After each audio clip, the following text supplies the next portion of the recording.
I wasn't in a good place that fall, and that is the plainest way I know to say it. I was 42, good with diesel engines, bad with timing, and newly back in Blue Hollow with a ring-shaped pail mark on my left hand, and separation papers folded so many times they felt like cloth in my wallet. I told people I came home to handle my dad's probate and keep his timber place from collapsing into blackberries and tax liens. That was true, but it wasn't the whole truth. The whole truth was quieter and less flattering. I came back because silence was easier than hearing my own name in town, easier than watching people decide whether to ask about my marriage, easier than driving past the elementary school at pickup and wondering if my boy Eli still scanned every truck that looked like mine. Dad's homestead sat where Blue Hollow narrowed and the ridges leaned in close.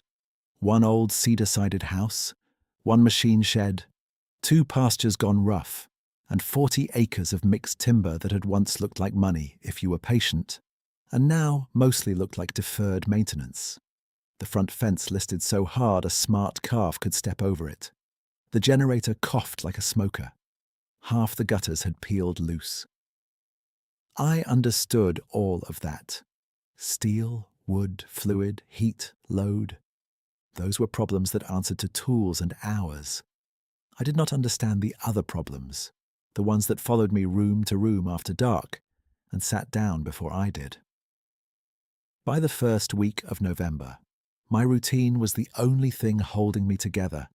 Coffee before light, check the weatherband radio, split oak, tune the generator, walk the creek crossing, log expenses, microwave whatever came in a box, sleep light, repeat. Mornings had a hard edge up there. Frost silvered the grass and made every board on the porch ring when you stepped on it. The air smelled like wet bark and old iron, and if the wind came from the north, it carried the mineral scent of the spring below the lower pines. June, my old blue heeler, followed me through all of it with that practical dog patience I envied. She watched me swing a maul like my life depended on splitting one more round, then came and leaned against my shin when I stopped. She had gone grey in the muzzle while I wasn't paying attention, which felt like an accusation and a comfort at the same time. I talked to her more than I talked to people. She never told me to move on. She never suggested I look on the bright side. She just stayed near enough that the place didn't feel entirely vacant. Most afternoons I worked in the machine shed with the door cracked for light, rebuilding an injector pump on Dad's old skidder, or sorting fasteners into coffee cans he had labelled in his block handwriting 30 years ago. He had named jars bolts, big, and bolts, small like he expected a future in which that level of detail was sufficient. I used to laugh at that when I was younger. Now I found it almost unbearably tender. Grief sneaks up through little doors. One day it's his hat still hanging on the nail by the back door. Another day it's the way he sharpened pencils with a pocket knife and left cedar curls on the workbench. I would stand there with a caliper in my hand and have to set it down because my chest had gone tight for no mechanical reason. People in Blue Hollow knew me as Randy Reynolds' boy, and later as the guy who could keep a logging truck alive through winter with baling wire and judgment. That reputation helped. It meant nobody pressed too hard when I kept answers short. At Hartley Feed, old Mr. Hartley rang up dog food and chain oil and said, "You settling in all right up there?" I said, "Getting there." He nodded like he heard what I didn't say. A younger man in line asked if I'd heard the stories about lights in the timber and giant tracks by McSorley Creek. I told him I believed in underinflated tires and bad memory, not campfire legends. He laughed. I laughed too, and then I told him I once apologized to a stump at dusk because I thought it was a person, so my eyewitness testimony has limits. It got the right laugh and bought me another day of not explaining myself. The hardest hours were early evening, when the work was done but sleep was still far away. That was when I checked my phone too often and read the same message thread with my wife, Lena, looking for any sentence I could reinterpret as hope. We weren't fighting anymore by then, which in some ways felt worse. We had moved into polite logistics, school pickup times, prescription refills, whether Eli had finished his science project. I had signed the separation papers at the courthouse 2 towns over and put them in my wallet instead of filing them where they belonged, like keeping them close could postpone what they meant. More than once I took them out at the kitchen table, smoothed them flat, then folded them back on the same creases. Paper can hold shape even when people can't.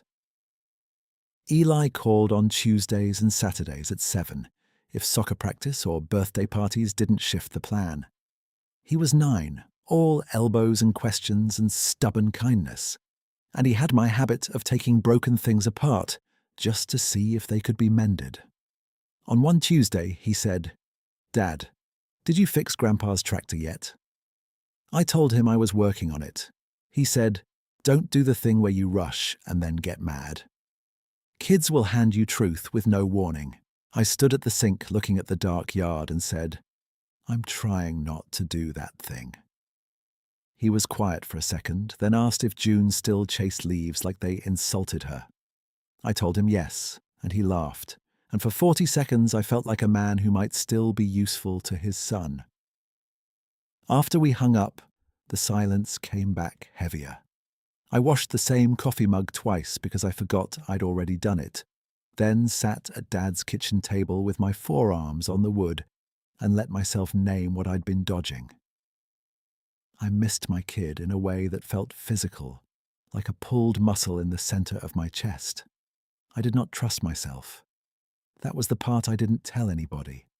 I had not cheated, not vanished, not become some dramatic cautionary story. I had done the duller damage, long hours, short temper, promises postponed until they sounded like lies. I thought providing was the same as showing up. Evidence suggested otherwise. Lena had every right to get tired of waiting for me to become easier to live with. The weather turned mean without theatrics. One day it was damp and manageable. The next day the cold came down off the ridge and stayed, slipping under doors, stiffening hoses, making the creek stones slick as glass. I pulled storm panels from the shed and set them by the porch, checked fuel cans and stacked 2 extra rows of split oak under tarp. Practical tasks steadied me, measurement and sequence. Tighten this, replace that, test voltage, document result.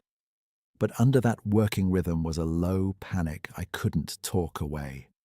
If I couldn't hold a marriage together in a town where I knew every road, how was I going to rebuild a life on a property that still smelled like my father's aftershave and old sawdust?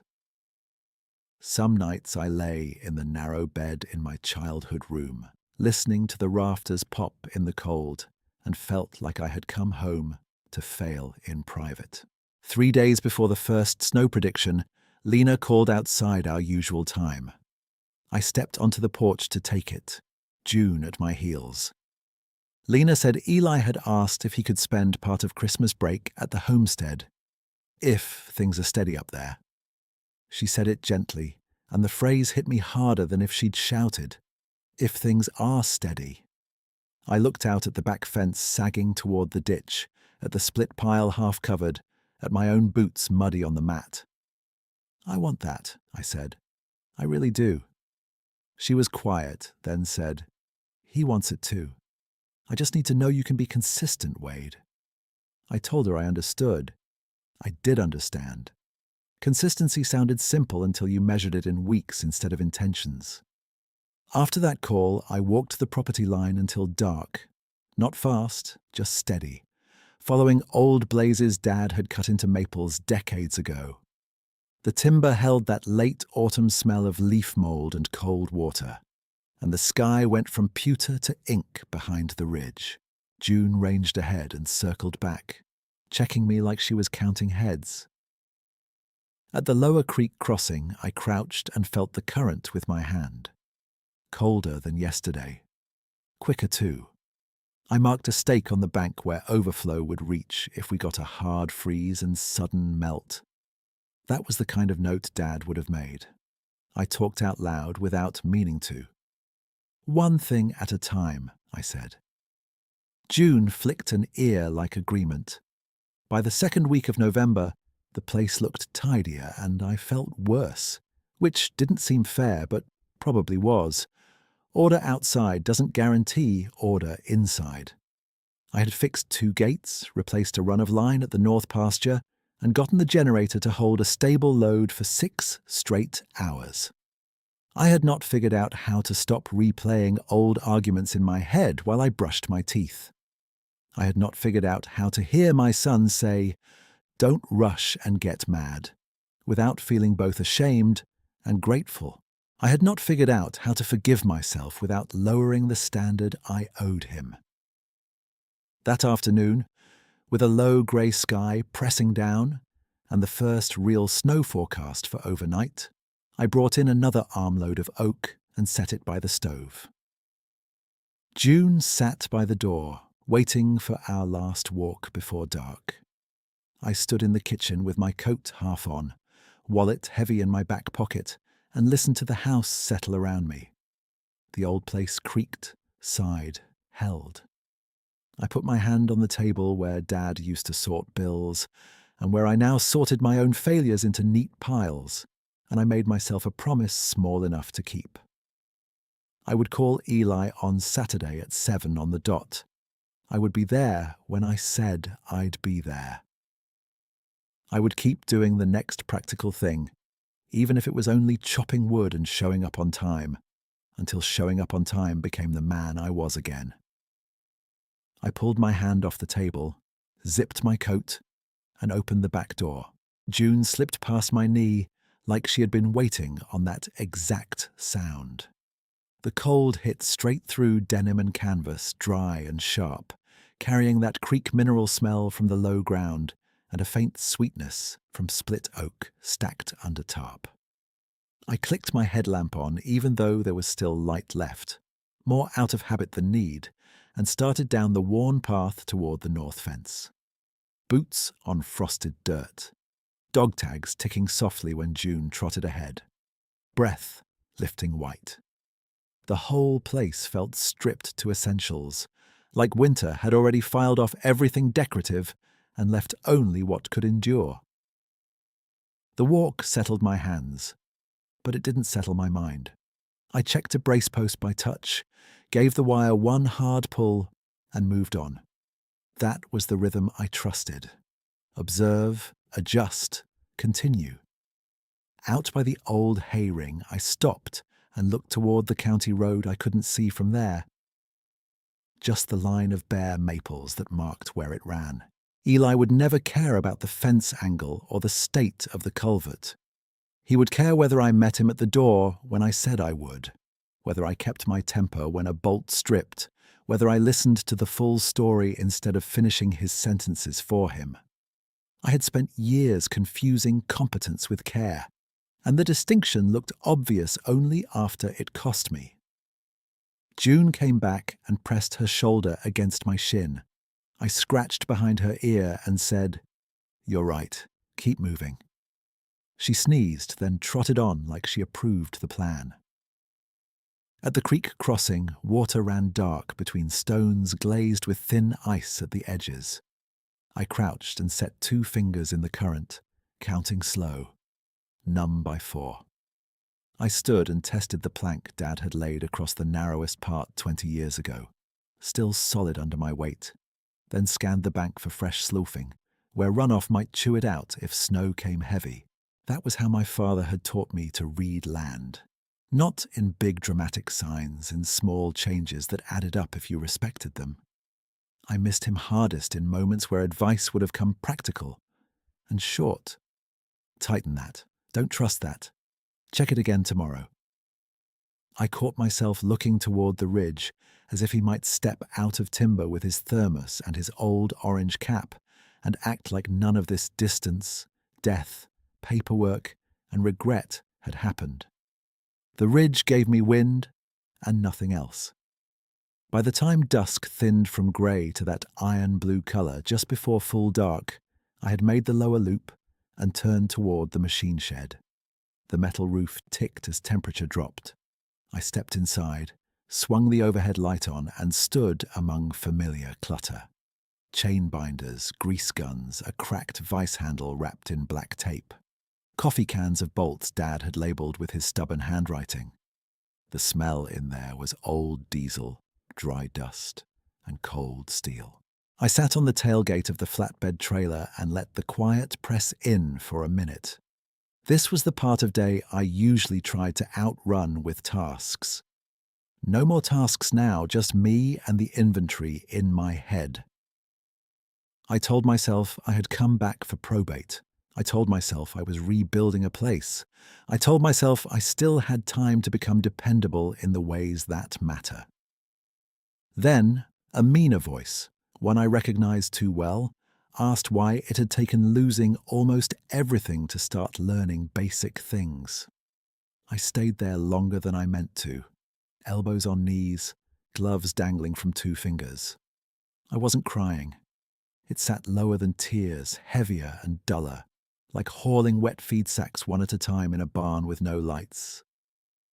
I thought about the separation papers riding in my wallet, creased where my thumb found them without looking. I thought about Lena saying if things are steady, and how fair that was, and how much I hated that fairness because it gave me nobody to blame.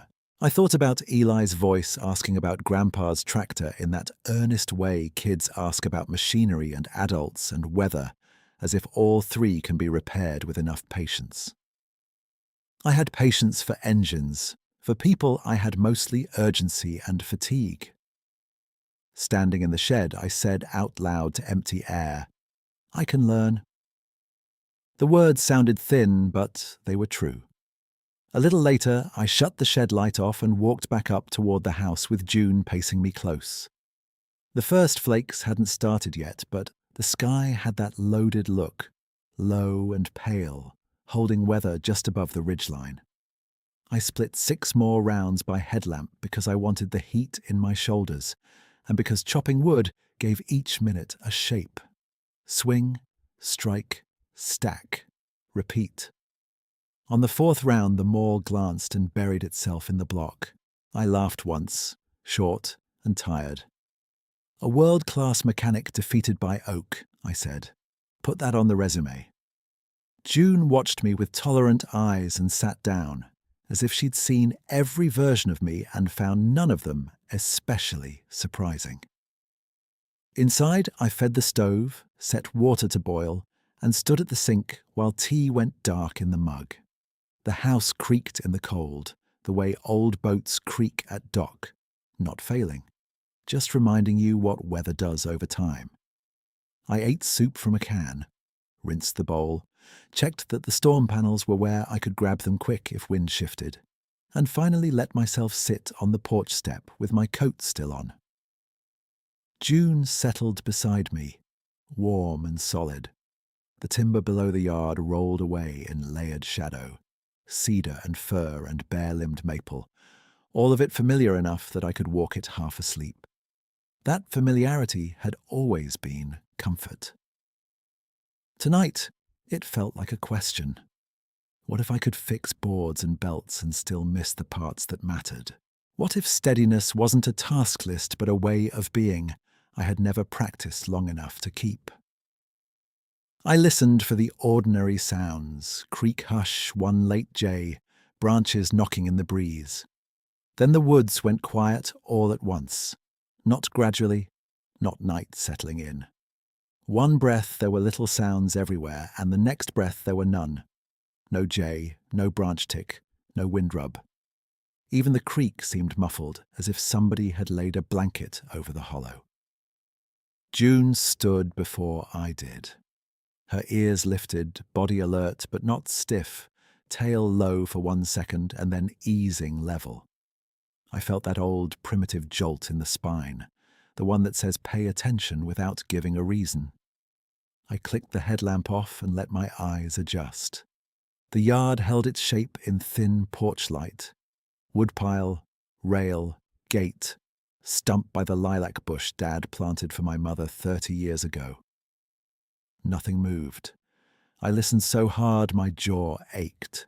I took 3 slow steps off the porch and scanned the tree line.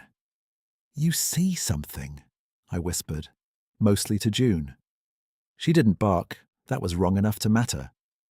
June barked at deer, raccoons, delivery trucks, leaves with suspicious intent. If she thought there was a threat, she let the whole county know. Now she stood looking past the lower corner of the yard toward the dark band of cedars, and gave one small wag, measured and calm, like she had recognized a neighbor on a distant porch. A breeze slid downslope and brought cold, damp stone scent stronger than before, almost like water turned earth turned metal. My shoulders stayed tight, but not from fear exactly, from uncertainty. I could diagnose a knock in an engine block by ear. I had no manual for this. I walked to the porch rail because something pale caught my eye against weathered wood. 3 stones sat there in a neat crescent, each one smooth and river-rounded, each one about the size of a chicken egg, dark grey with lighter mineral bands running through them. They had not been there an hour ago when I brought in wood. I knew because I had set my gloves on that same rail and knocked old leaves off with my sleeve. The stones were arranged too deliberately to be accident, curved toward the house, equal spacing like someone had taken a second to make them look right. I reached out and touched the nearest one with 2 fingers, warmer than the air. Not hot, not stove warm, but carrying a stored heat that made no sense in that falling temperature. I looked from the stones to the tree line again. June sat beside the rail now, tail moving in slow sweeps against the porch boards, gaze fixed downhill. No raised hackles, no warning rumble. Just that strange, patient attention she gave people she trusted. I felt foolish and steady at the same time, which is an odd pair to carry. My first explanations lined up fast and brittle. Kid from the Bell place playing a joke. Stones kicked up by equipment and forgotten. My own tired brain doing pattern work where none existed. Each one sounded workable until I tested it against what was in front of me. Fresh frost on the rail undisturbed except where 3 rounded shapes rested. No boot prints in the hard yard below. And June acting like we were in the presence of manners rather than trouble. I heard myself laugh under my breath, that dry, embarrassed laugh that comes when the world refuses your preferred logic. "Well," I said to June, "I did once apologize to a stump in low light, so maybe we don't put me on a witness stand yet." She leaned against my leg without taking her eyes off the cedars. The quiet held another long minute. Then little sounds began returning one by one. The creek's thin rush, a branch settling, a distant owl call softened by the ridge. Whatever had flattened the hollow into silence had passed, or stepped back. The normal world slid into place again, but it didn't feel unchanged. I stood there in porch light, hand resting on rough rail, and understood with uncomfortable clarity that somebody or something had left a sign where I could not miss it, and had done so without breaking a board, spooking the dog, or asking anything in return. I picked up the middle stone and turned it in my palm, smooth as if polished by years of current. A faint, rust-coloured seam across one side, still warmer than my skin expected. I put it in my coat pocket without thinking too hard about why.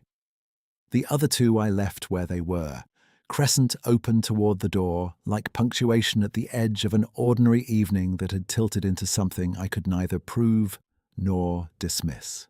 June finally looked up at me, eyes bright in porch light, and gave one soft huff that sounded almost approving. I scratched her neck, glanced once more at the dark timber, and said, "All right, I see it." Then I went inside, locked the door out of habit, not fear, and set my wallet and keys on the table beside the stove, carrying that warm stone in my pocket like a small, steadying secret. Inside the kitchen, I stood with my back to the door and listened to my own breathing until it slowed.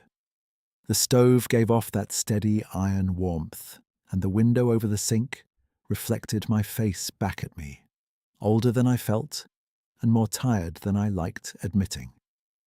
I pulled the stone from my coat pocket and set it on the table beside my keys. It should have gone cold by then. It hadn't. When I laid my palm over it, the heat was faint but unmistakable, like a coffee mug, 20 minutes after the last sip. I told myself there were ordinary explanations. Stone holds warmth. Maybe I had clenched it tighter than I realized. Maybe the rail had caught weak afternoon sun before cloud cover thickened. I set my hand beside it, not on it, then touched the table surface, then touched the stone again like I was checking manifold temperature against ambient in a shop bay. Same result, warmer than the room expected. I laughed once through my nose, not because it was funny, just because the alternative was standing there feeling rattled in my own house. June padded in from the mudroom and sat by my chair, eyes on the table, then looked toward the back door and back to me. "You and me both," I said. "No clue." I made tea I didn't drink, then took the stone to the sink and ran a little tap water over it. The water beaded and ran clear. No odd residue, no scent except wet mineral. Under the kitchen light, I could see tiny pale lines inside it, like threads trapped in smoky glass. I dried it on a dish towel and carried it to the porch door, peering through the pane at the other two stones still sitting in their crescent on the rail. The arrangement looked almost ceremonial, and still somehow practical, like someone leaving 3 nails in a perfect row where you couldn't miss them before fixing a loose hinge. For the first time in weeks, my mind shifted off the same worn track of regret. I wasn't replaying arguments. I wasn't rehearsing apologies I'd already made too late. I was asking fresh questions, and that change felt so clean it almost hurt. Who placed them? How did they walk in and out without June raising a fuss? Why a crescent and not a pile? Why my porch and not the step or the doormat? Curiosity didn't heal anything in me, not right then, but it made room to breathe where grief had been sitting heavy all month. I leaned both hands on the counter and stayed there while the clock above the pantry ticked through another 5 minutes. In my head, thoughts lined up fast and practical the way they did during a breakdown diagnosis. I am a mechanic. I trust what can be measured. I don't build beliefs out of mood and weather. If there is a pattern here, I can observe it. I can keep notes. I can avoid turning one strange evening into a story that runs ahead of facts. At the same time, I am standing in my father's kitchen with a warm stone that appeared on a frosted rail, and my old dog greeted the darkness like an expected guest. Both things are true. I can hold them without pretending either one cancels the other.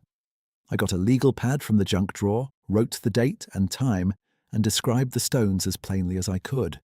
3 river stones, smooth, grey, crescent shape, placed on porch rail between door and corner post.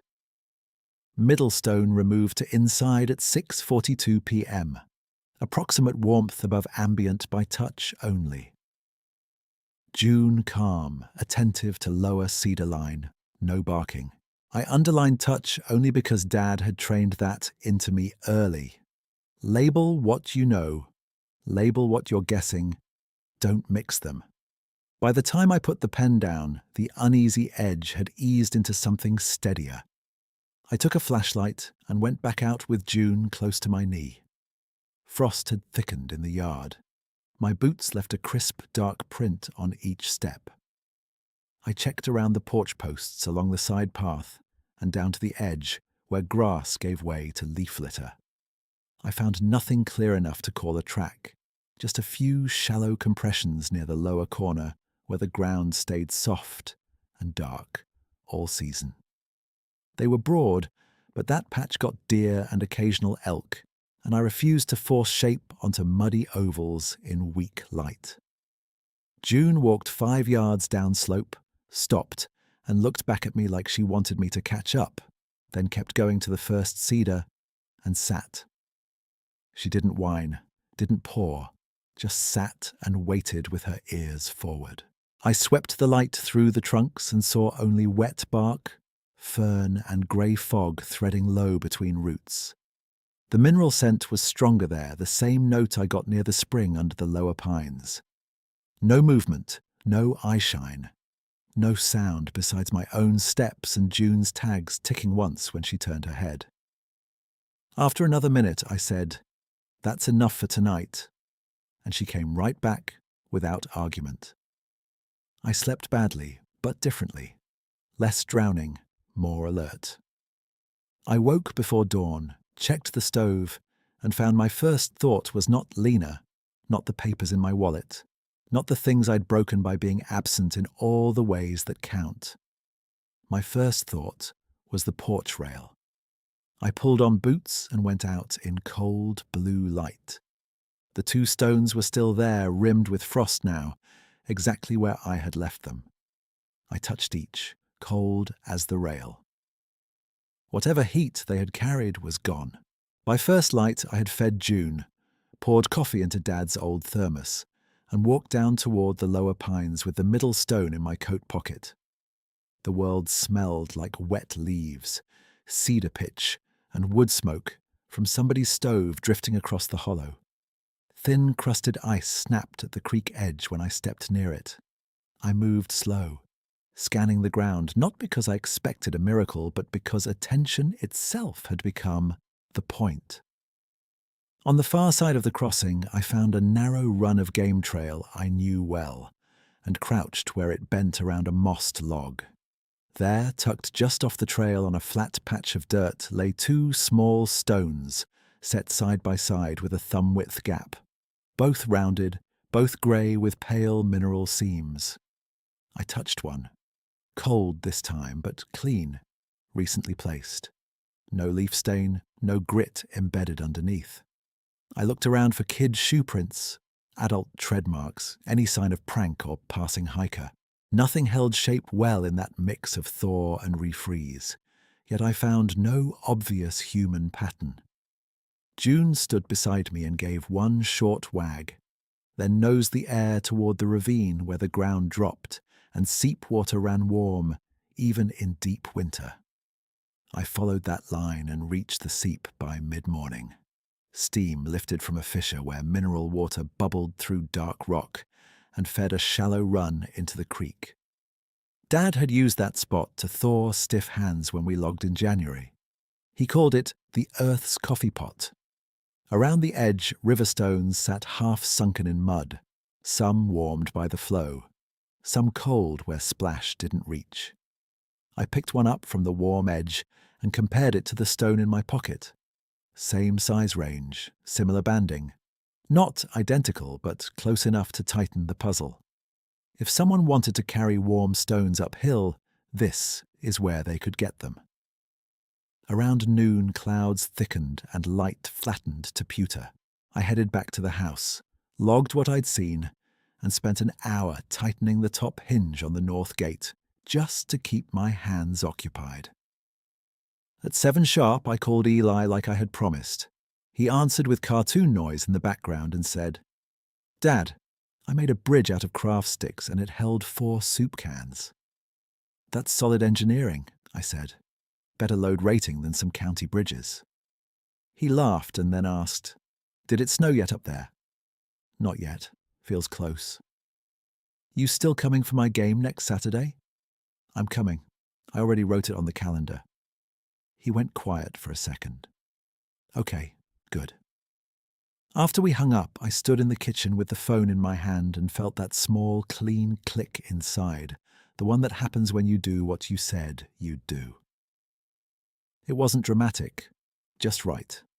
The next day carried that waiting room tension weather gets before a hard front. By late afternoon, the blue hollow cold snap had arrived for real.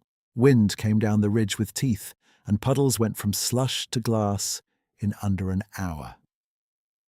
Around 5:30, my phone buzzed with a group text from Tom Bell at the lower road. Tucker had gone missing near the Bell pasture while chasing a calf that broke through a gap. Search volunteers needed. Bring lights and layers. I was in my truck inside 3 minutes, June on the seat beside me, pack in the back with blankets, hand warmers, and 2 thermoses. At the Bell place, porch lights and truck beams cut white across blowing grit.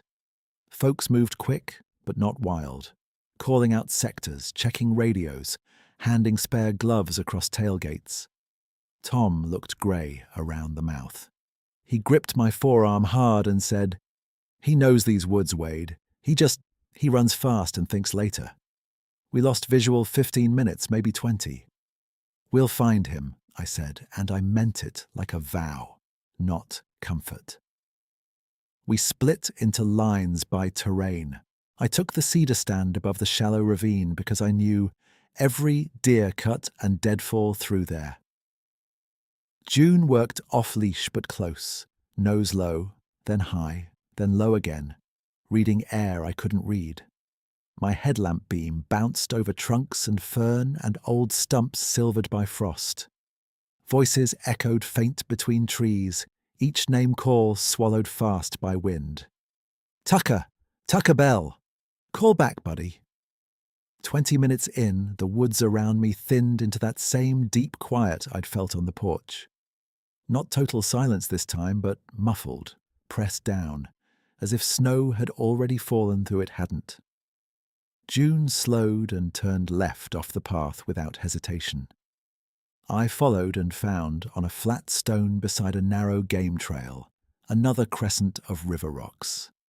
5 this time, even spacing, open end pointing downhill toward the ravine throat.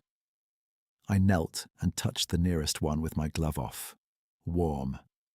A branch shifted ahead, not snapping hard, just moving with controlled weight. I stood and lifted my light, then lowered it again on instinct, because bright beam in dark timber can blind you and make everything worse. At first I saw only trunks.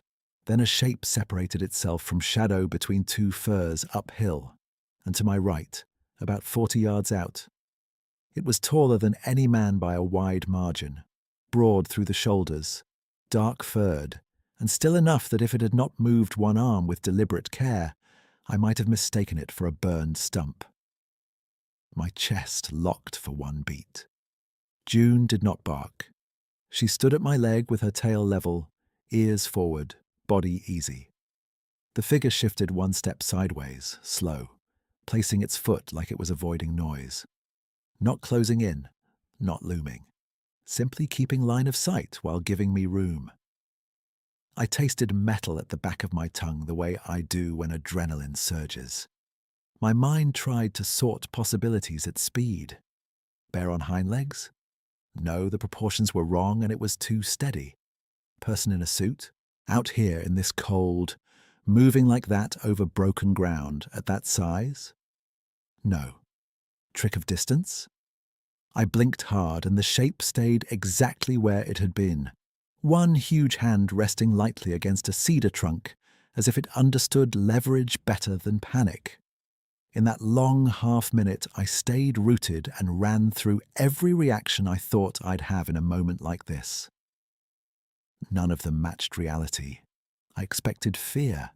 What came was awe laced with a strange calm, as if some part of me had already been prepared by stones on a porch rail and a dog's untroubled trust. I am looking at something that should shatter my categories, and yet the overriding fact is not menace. It is restraint. It is attention. It is an enormous presence choosing careful movement in a landscape full of reasons to rush. I wanted to bolt. I wanted to walk closer. I did neither. I stood there breathing steam into cold air, and whatever stood across from me held that distance like a promise. The figure inclined its head once, then moved downslope, stepping around a deadfall with precision that looked almost gentle for something that large. At the base of a maple it paused, bent, and set a single rounded stone on a mossed root where my light caught it. Then it turned its body toward the ravine and waited, not looking back at me so much as holding space for me to choose. June took 2 steps forward and glanced over her shoulder at me. I followed.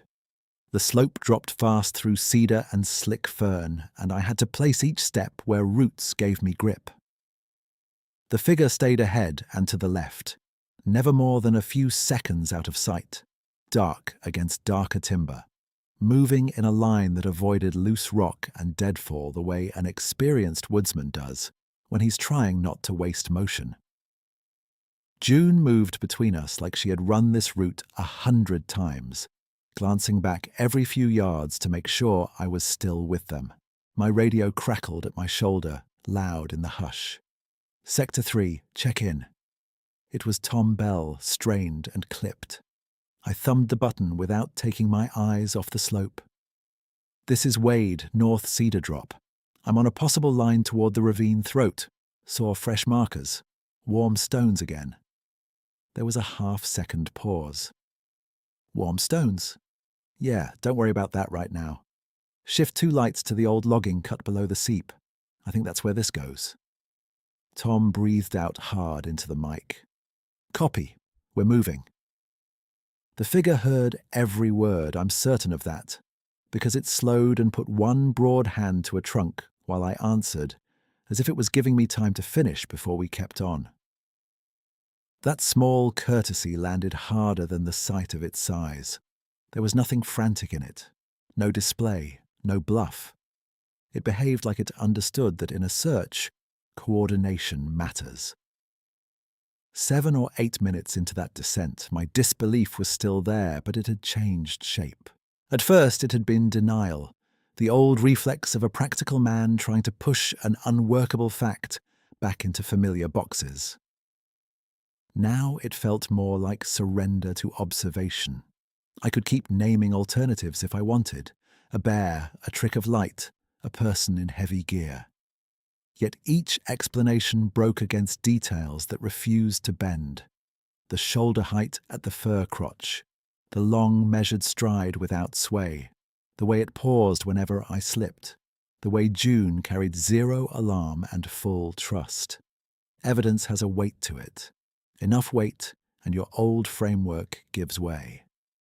I remember a stretch of those moments as if I was still inside them, still speaking to myself, in the present tense, while my boots slid over wet needles. This is real. I am not dreaming and I am not confused. I can hear my own breath, feel the cold in my teeth, feel the radio battery pressing my ribs. The dog is calm. The figure is calm. Nothing here is hunting me. Nothing here is cornering me. It is guiding without crowding, staying far enough that I can choose to stop at any point. I have spent years believing gentleness only counts when it comes in ordinary packages, from ordinary people, in ordinary rooms.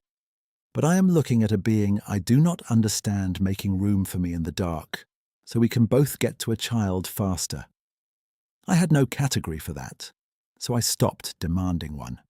The ravine narrowed where basalt shelves stepped down towards the mineral seep. Steam lifted in low ribbons, white against black stone, and the cold air carried that iron and earth smell stronger than anywhere else on the property. The figure halted at the top edge and looked down, then looked back at me once, not with urgency, not with fear, just clear intent. June slipped past my leg and descended first. I dropped to one knee near the lip and scanned with my lamp held low. There, in a pocket sheltered by roots and rock, was Tucker Bell. He wasn't thrashing or crying. He was curled on his side under a cedar bough, breathing shallow but regular, eyes half open like a kid woken too early for school.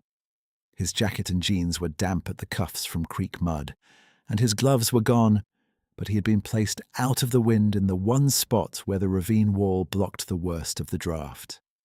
20 yards beyond him, near the seep run, the figure knelt in plain view. That was the moment disbelief finally let go. Kneeling, it looked even larger because I could compare it against known objects.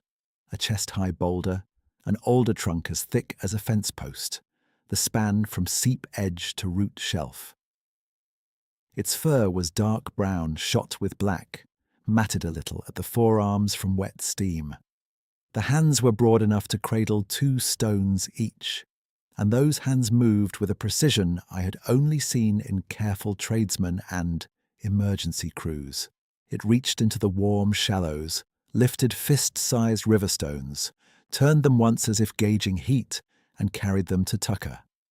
Then it placed them around the boy's middle and legs with deliberate spacing, not touching skin, not pressing weight, building a rough ring over jacket fabric and wet denim where warmth could transfer safely.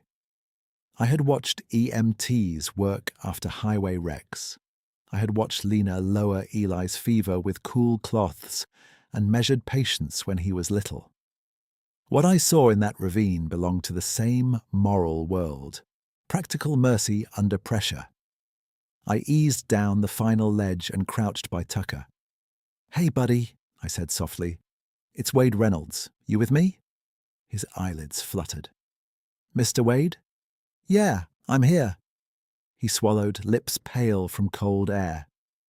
"I chased Daisy, the calf. She jumped the ditch." "I know. Your dad's up top with lights coming in. You did good staying put." His gaze drifted past me and fixed on the figure. His voice came out thin but not panicked. "Big man helped me." "I can see that," I said, and my throat tightened on the words. The figure rose slightly from its kneel and stepped back 2 paces, giving me the near side of the ring. No challenge in it. No claim. Just transfer of task. I stripped my coat and draped it over Tucker's shoulders, then pulled dry wool from my pack and tucked it around his torso and thighs inside the stone circle, careful not to knock the warmed rocks out of place. They held heat like bricks near a stove, and the pocket of air under coat and blanket changed within seconds, less bitter, more livable. I keyed the radio. "Tom, I've got Tucker, conscious, chilled but talking. Need your team at the lower logging cut now. Bring medical kit and dry wraps." Tom came back instantly, voice cracking with relief. "Copy, Wade. 2 minutes out. Keep him talking." "Will do." I tucked one hand under Tucker's hood and rubbed gently at the back of his neck. "Tell me about Daisy," I said. "Did she go left at the split stump or right?" He blinked, trying to focus. "Left. She always goes left. She's stubborn." "Runs in the family, huh?" A faint smile touched one corner of his mouth. "Dad says that." "Your dad's right." As I talked, the figure resumed its work at the seep, slower now. It warmed 2 more stones and set them near Tucker's boots where fabric was darkest with moisture. Then it retreated another few paces and stood with hands open at its sides, head inclined, watching both of us the way a medic watches after handing off a patient, ready in case something changes. By the time the first searchlight swept the upper rim, Tucker had started to shiver in a steady rhythm, the kind you want to see when a chilled body is fighting its way back. His colour came up a little around the ears. He squeezed my sleeve once and whispered, "Don't let them yell at Daisy." I almost laughed from sheer relief. No one's yelling at Daisy tonight. Tom's beam caught me and then dropped to Tucker. Boots slid on scree above us, and Tom and Marcy Bell came down with a volunteer EMT from town, all of them breathing hard, faces tight with fear and hope. Tom dropped to his knees at Tucker's head. "Buddy, hey buddy, I got you." Tucker turned toward his father's voice and reached for him. "Dad." Marcy pressed gloved fingers to Tucker's cheek and then looked at me, eyes wet. "How warm is he?" "Better than 10 minutes ago," I said. "Keep the stone ring under the blanket while you swap in your dry layer. It's helping."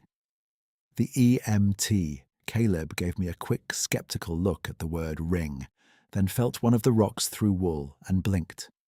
"That's actually smart. He glanced at the seep, then back to Tucker, and shifted into work mode without another question. Okay, on 3 we roll, keep insulation tight, then into the thermal bag. While they moved, I looked up toward where the figure had stood. It was still there, just beyond the light spill, half screened by cedar trunks. When Tom leaned over his son, his headlamp swept close enough to catch 2 amber-brown eyes, calm and unhurried. The figure neither advanced nor flinched. It held that same respectful distance and waited until Tucker was fully in his father's arms and wrapped.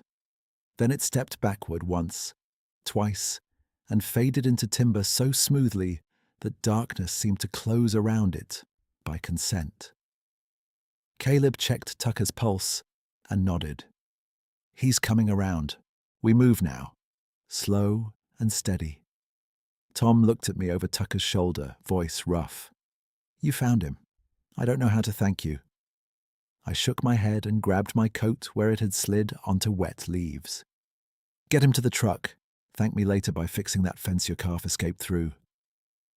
Tom gave a short, shaky laugh, the kind that leaks out when fear finally loosens. Deal. They started up the ravine in careful sequence, Caleb leading, Tom carrying Tucker with Marcy bracing, 2 volunteers lighting footholds. I took rear position with June, scanning the slope and listening. Halfway to the rim, I realized my left glove was gone. I set Tucker's weight shift in my mind, backtracked 3 steps, and spotted the glove near the root shelf where we'd first crouched. Something sat on top of it. A single river stone, still warm, tucked in the palm as neat as a note left on a workbench. I picked it up, then the glove, and closed my fingers around both before climbing after the others towards the waiting lights. By the time we reached the logging cut, my thighs were shaking from the climb, and the cold had found every seam in my clothes. Truck headlights and portable flood lamps made a harsh white lane through the trees, and the county ambulance sat angled across the ruts with its rear doors open, heater running hard enough that steam rose when wet fabric passed near it. Caleb and the other EMT eased Tucker onto a stretcher and kept talking to him in calm, practical sentences, asking his name, his birthday, who was president of his school's safety patrol, anything to keep him engaged and warm from the inside out. Tucker answered in thin little bursts, then began to answer faster, his teeth chattering in a way that sounded hopeful instead of dire. Marcy climbed in beside him with a thermal blanket over both their laps. Tom gripped the doorframe like he needed to hold onto something fixed in the world. I stood 5 feet away with my glove in one hand and that warm stone in the other, watching the ambulance interior swallow light and motion, and then something in me finally gave way. It wasn't dramatic. No collapse, no shouting, no grand speech. My chest just went loose all at once, like a knot I had pulled tighter for years had been cut clean through. I turned slightly so the others wouldn't have to watch my face, but Tom did anyway. He stepped over, put a hand on the back of my neck the way men do when words are too slow, and said, "He's going to be all right." That simple sentence landed harder than anything else had that night. I nodded and tried to answer, but my throat failed me for a second. Tears came hot against air cold enough to sting, and I let them. I had spent months, maybe longer, measuring myself by damage done and promises missed, carrying this private verdict that when people needed me most, I arrived late, angry, distracted, or not at all. Yet here was a child breathing stronger because I had followed a line I did not understand, because I had listened, because I had kept moving. The deeper shock was that the help had not started with me. It had started with something larger and quieter than any story I would have believed a week earlier, something that had no reason to care and cared anyway. Caleb hopped down from the ambulance and gave a clipped update to dispatch on his shoulder mic, voice all business. Male child, 8 years old, mild to moderate hypothermia, conscious, improving after passive rewarming and field insulation. Transporting now to Blue Hollow Community for monitoring. ETA 12 minutes. Dispatch repeated it back. Outcome logged. Wheels in motion. The cold snap had not won. Tom wiped his eyes on his sleeve and looked toward the timberline where shadows thickened beyond the flood lamps. "You said warm stones on the radio," he said quietly. "You weren't joking." "No," I said. I opened my palm so he could see the stone I'd found on my glove, still giving off that faint, retained heat. There were more around him, spaced out careful, from the seep, I think. Tom stared at it, then at me. "You see who put them there?" I held his gaze and chose the plainest truth. I saw. He waited, maybe expecting more, maybe deciding not to force it. After a long breath, he nodded once. "Then I believe what you saw." That was all. No argument, no theatre. In that freezing wash of headlights and exhaust, belief came in the form of a single nod from a father whose son had just been pulled back over the line. It felt clean. The ambulance doors shut with a firm metal thump, and as it rolled toward the county road, red lights strobed over trunks and frost and faces. We all watched until the glow dipped behind the bend. June stood pressed against my leg, quiet and steady, ears tracking the fading siren. When it was gone, the hollow seemed to exhale. People started speaking in normal voices again, checking names off, sharing spare gloves, making sure no one else was hurt or lost. Search mode shifted to aftercare mode. I knew that rhythm from wreck sites. The instant crisis ends, and then the body realizes what it has been carrying. 10 minutes later, Deputy Harlan arrived in his older patrol unit, not to make a spectacle, just to complete the required missing child report and incident notes. He took statements by the hood of his car with a pen that kept skipping in the cold. "Timeline from last sighting to contact," he said. "Location coordinates if you've got 'em. Any hazards still active in the ravine?" I gave him the route, the seep location, the stone ring, Tucker's condition when I found him, and my radio traffic with Tom. Harlan wrote it all down without commentary, just lifted his eyebrows once at warm stones, and kept writing. External contact handled. Paper trail started. When my turn should have ended, he tapped the notebook and said, "You mentioned unusual tracks on private land last month when we talked about fence cutters. Anything related tonight?" "Possibly," I said. "Large prints near the seep. I can show you before they soften." He capped his pen. "Then we go now while they're still crisp." By the time 3 of us headed back down, me, Harlan and Tom with June weaving between us, the cold had sharpened another degree. My breath came in white plumes. Frost glazed exposed roots and made the path glitter under headlamps. We moved slower than before because urgency had shifted from life-saving to observing right, and a different kind of care was needed for that. At the ravine lip, we paused and killed our lights for a second to let our eyes adjust. The darkness was deep but not hostile, just full of contours and distance. No movement at all where the figure had stood. Harlan clicked his beam low and angled it across the seep margin. Tracks showed clean in the mineral mud, broad, elongated impressions with toe shapes clear enough to dismiss bear on the first glance. Stride length beyond human unless somebody was vaulting in moon boots, which nobody was. The disturbed seep bed told the rest of it. Stones had been lifted from warm water and set down again in repeated trips, marks visible in arcs between pool edge and root shelf.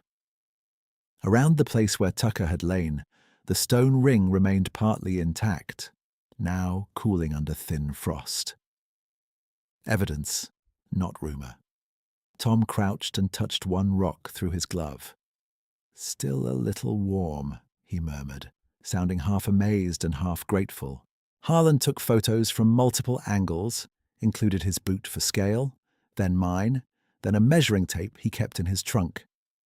I can log this as unidentified large mammal impressions associated with search and rescue conditions, he said. That's as far as report language goes. That's fine, I said. He looked up at me, expression neutral but not dismissive. You want wildlife out here tomorrow? I thought about agency trucks, bright tape, gossip traveling faster than facts, and whatever had chosen to help without asking to be seen. No, I said after a moment. No active threat, no livestock loss, no aggressive behavior.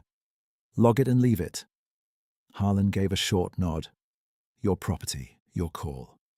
I'll file as informational and close the missing person side once hospital clears the kid's stable. Another thread tied off. While they worked, I stepped to the edge of the cedar stand and listened. My pulse had settled, but I still felt charged, like current humming through a line after a storm passes.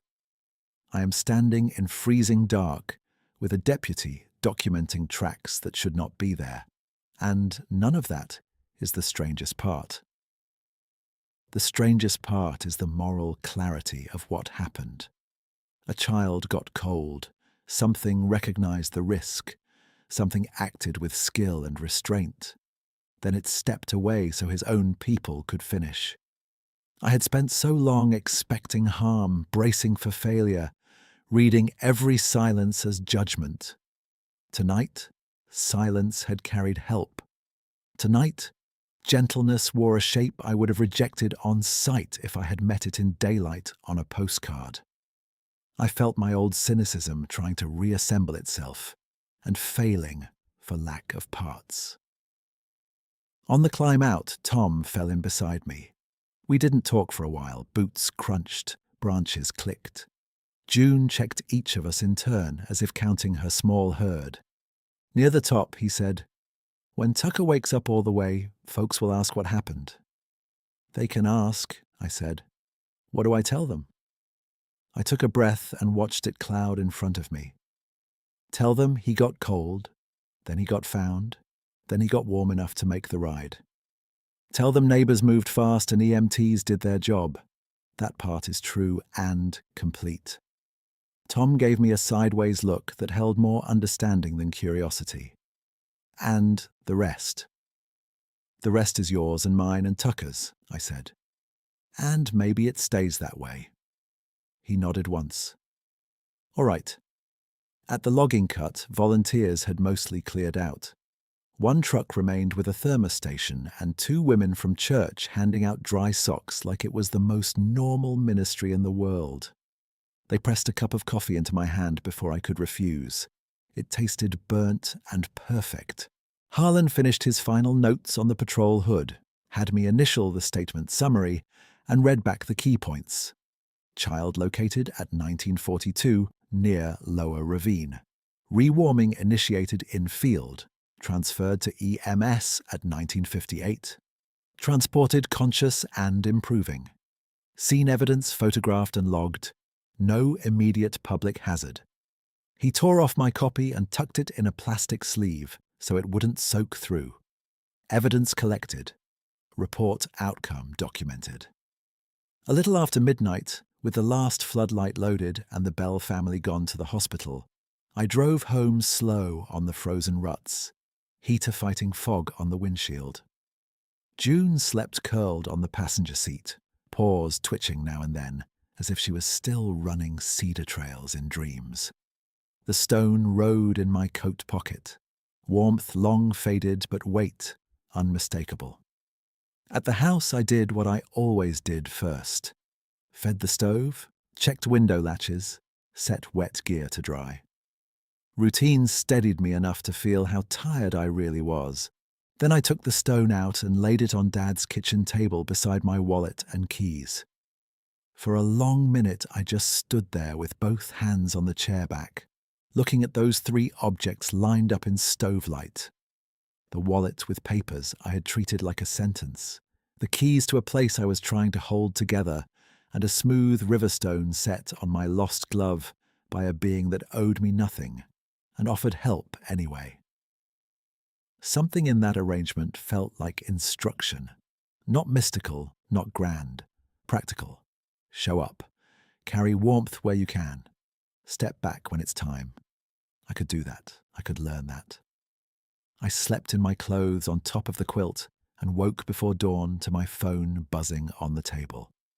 It was a text from Tom, time-stamped 5:41 a.m., Tucker's temp stable through the night. Doctor says he can come home later today. He asked if Mr. Wade and June can visit once he naps. I read it twice, then set the phone down and looked out the window at first light easing over the hollow. The cold snap had finally begun to break. Water dripped from the eaves in slow, steady ticks, and a thin run of mist lifted from the lower pines where the seep breathed into morning. I picked up the stone, now cool as any other, and closed my hand around it anyway. Behind the house, the tree line stood quiet, unhurried, and empty of ceremony.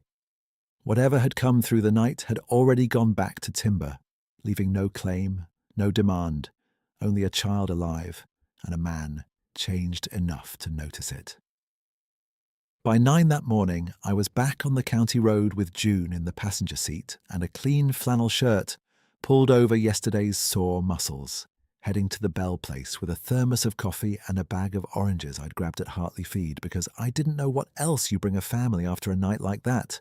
Frost still held in the shaded ditches, but sunlight had started cutting through on the south-facing slopes, and every drip off the eaves sounded like a small, mechanical confirmation that the temperature was climbing, degree by degree, into safer ground.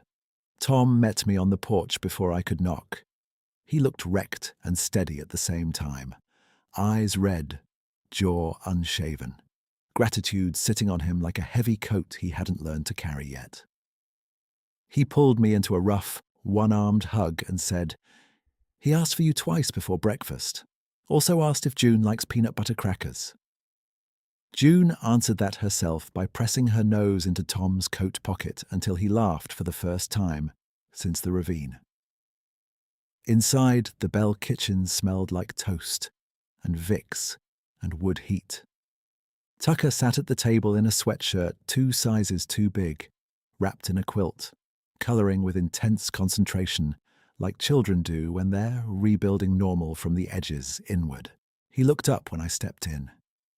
"Mr. Wade, you found me." "I did," I said. "You helped by staying put when you got cold. That matters." He nodded like this was a technical point he wanted on record. The big man put hot rocks by my legs, not on me, next to me, like this.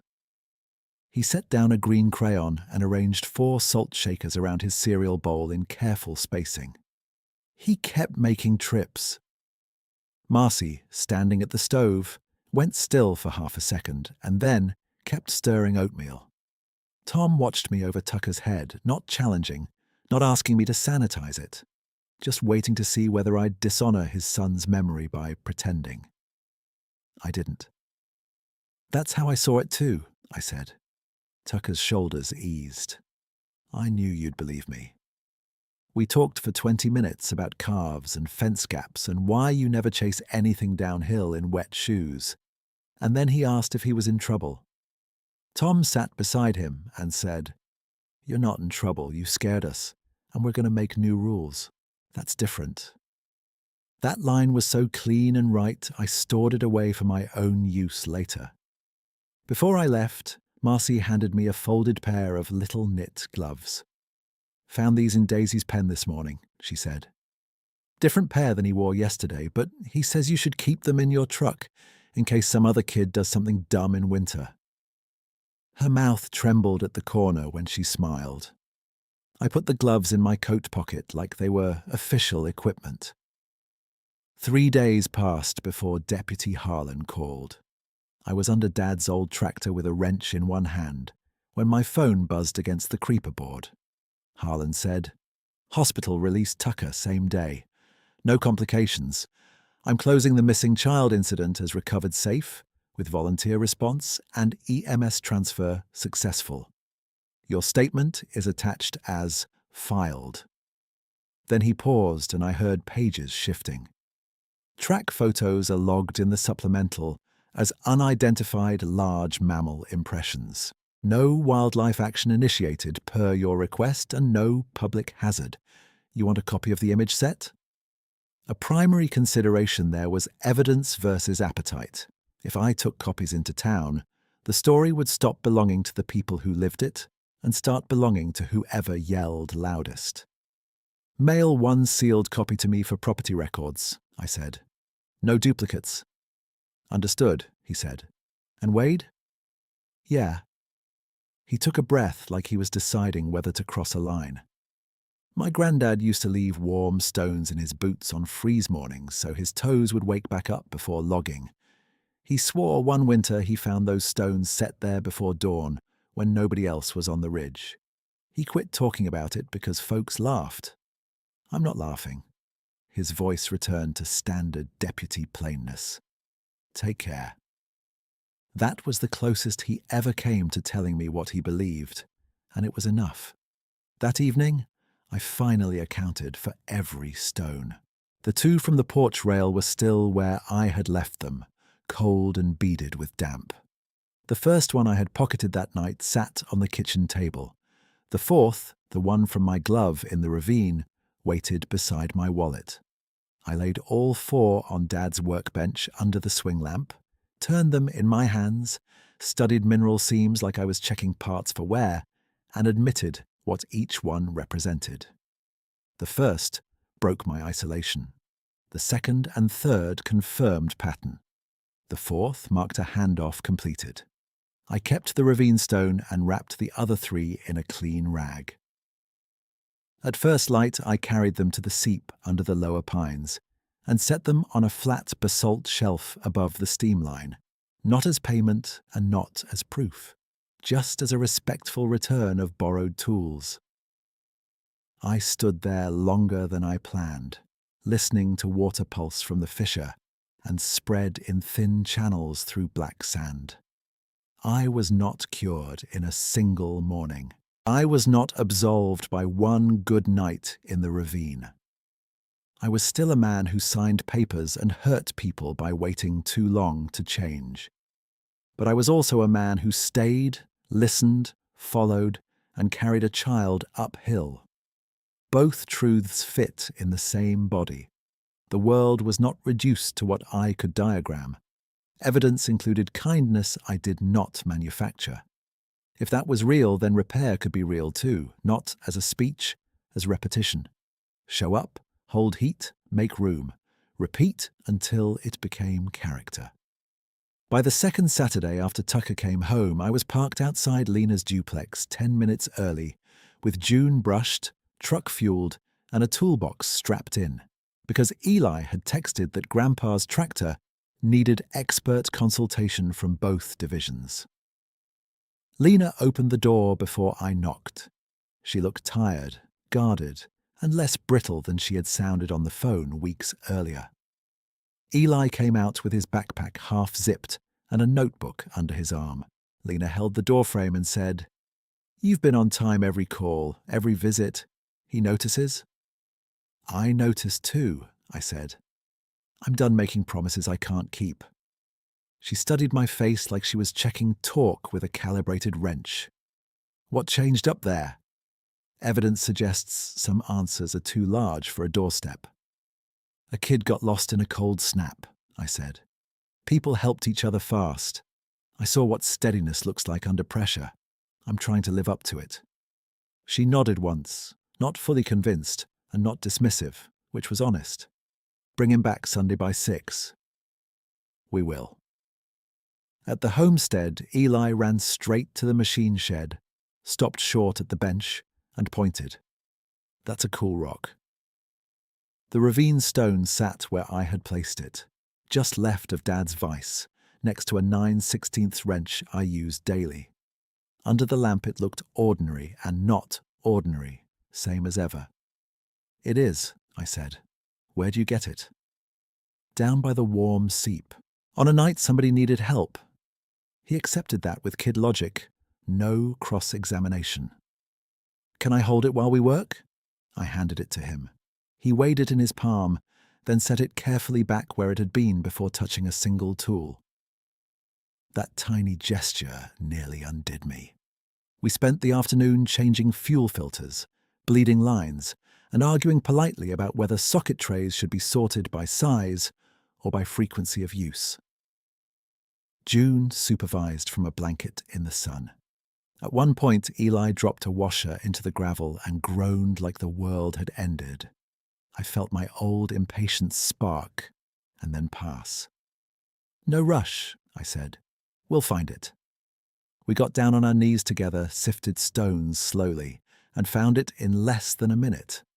He grinned like we had solved a major engineering crisis. Maybe we had. When we broke for sandwiches, he looked toward the tree line and asked, "Do you ever feel like the woods are watching, but in a nice way?" I took a bite, chewed, and answered without performance.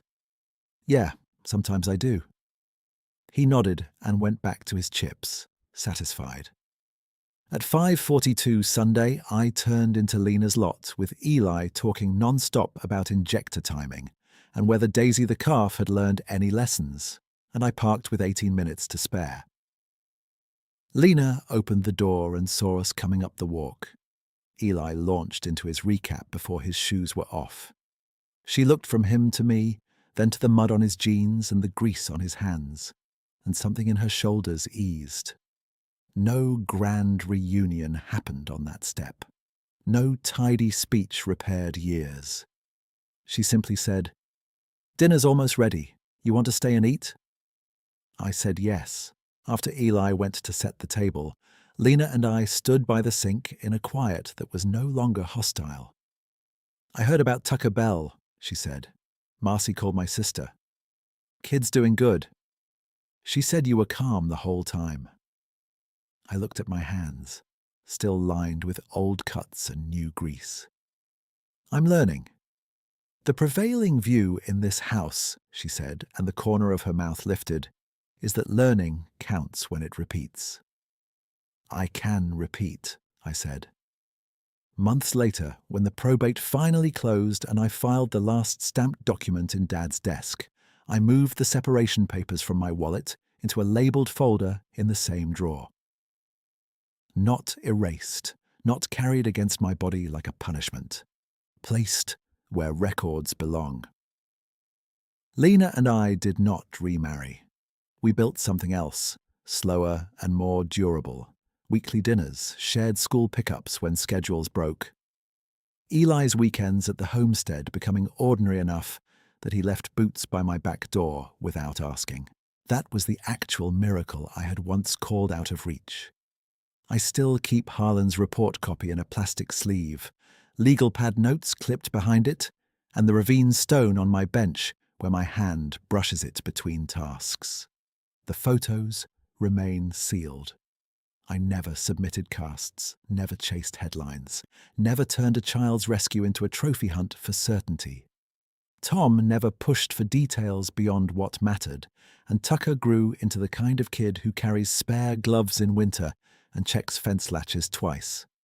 As for June, she lived long enough to see Eli taller each season, and when her muzzle went fully white, she still wagged at the lower cedars some evenings with that same patient recognition. I still believe in chains, engines, weather reports, and measured load. I also live as if the world contains a wider framework than my old cynicism allowed, one where gentleness can arrive from outside your understanding and still be concrete as stone, warm as a hand near freezing skin. On cold mornings before I start the day's work, I rest my palm on that smooth river rock and remember the ravine, the ring of heat, the child shivering back toward life, and the quiet way care moved through the timber and left us all more human.